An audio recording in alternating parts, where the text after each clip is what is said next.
Bonjour et bienvenue dans Itinéraire Bretagne. Aujourd'hui, nous sommes dans l'ancienne chapelle des Sœurs Clarisses. Elles ont quitté le couvent en 2003 et depuis à peu près un an, c'est une salle de sport et il paraît-il que cette ambiance profiterait aux sportifs en herbe.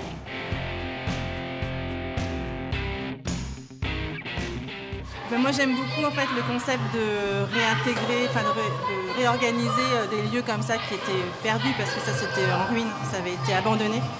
Il y a comme une mise en scène en fait quand on rentre ici, cette espèce de grand couloir avec au fond le ring, plus les vitraux sur les côtés, c'est vraiment très, je trouve ça très théâtral en fait. Un ring et des vitraux, c'est l'idée d'Enoch Effa. Pour ce triple champion du monde de boxe française, l'atmosphère religieuse est plutôt un atout.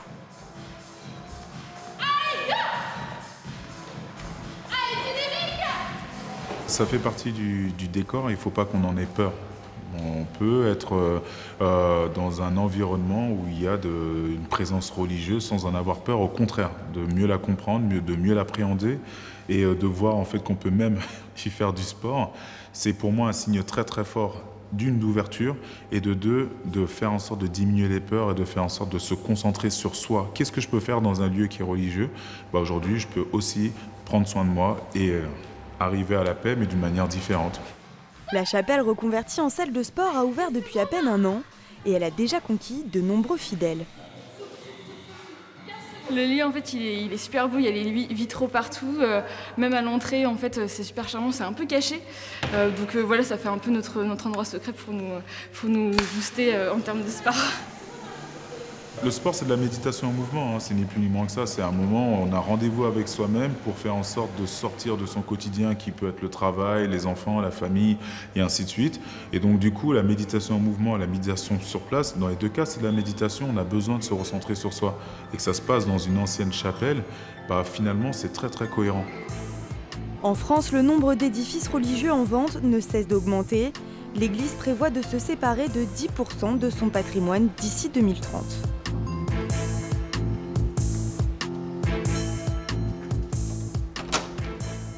Nous nous retrouvons dans l'église du Vieux Saint-Laurent qui a été repris par une sculptrice. Aujourd'hui, nous sommes avec le père Roger Blot qui est chargé du patrimoine du diocèse de Rennes, c'est ça?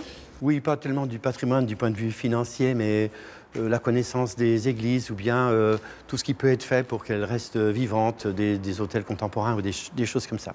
Alors, on vient de voir du coup un reportage dans lequel la chapelle des Clarisses a été transformée en salle de sport.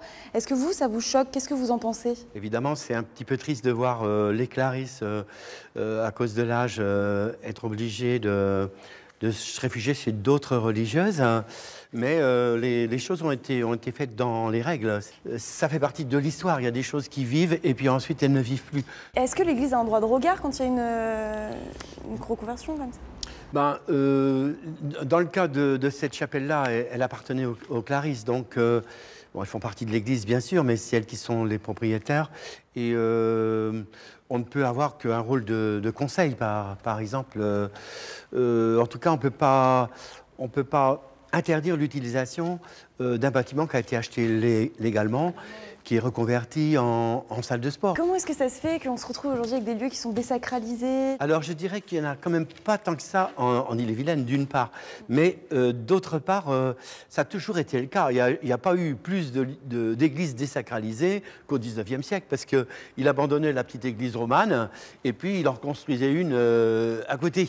Parce qu'aujourd'hui en France, en Ille-et-Vilaine, on a trop d'églises, pas assez de fidèles. C'est clair qu'il y a beaucoup moins de fidèles, il faut regarder les choses en face. Au niveau de la pratique religieuse, les statistiques sont assez effrayants. Disons que je crois que c'est de l'ordre de 1,8% le nombre de Français qui se disent pratiquants de l'Église catholique. C'est-à-dire il y a 98,2% qui ne se sentent pas trop concernés par l'usage des églises. J'ai lu que vers l'horizon 2030, il y a 10% des lieux de culte que l'Église comptait vendre. Est-ce que c'est vrai en Ille-et-Vilaine? L'Église ne peut vendre que les églises qui lui appartiennent, c'est-à-dire celles qui ont été construites depuis 1905.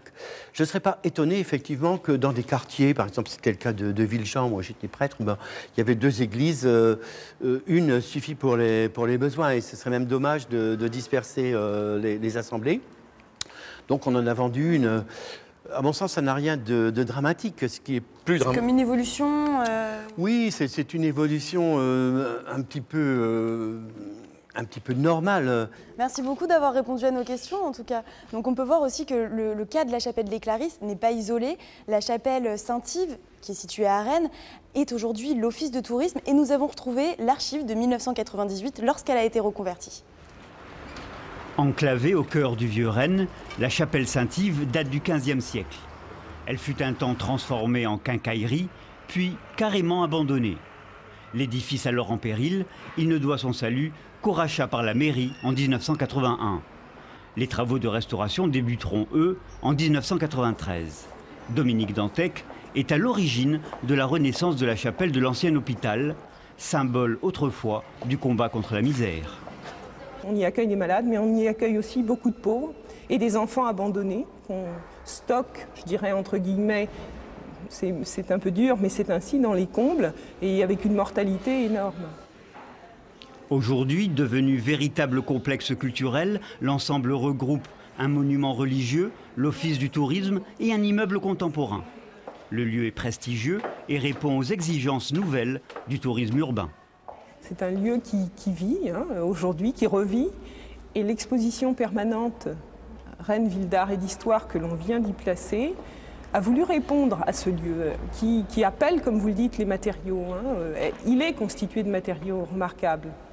Sauvée de la ruine à laquelle elle était promise, la chapelle Saint-Yves est désormais ouverte au public et resplendit.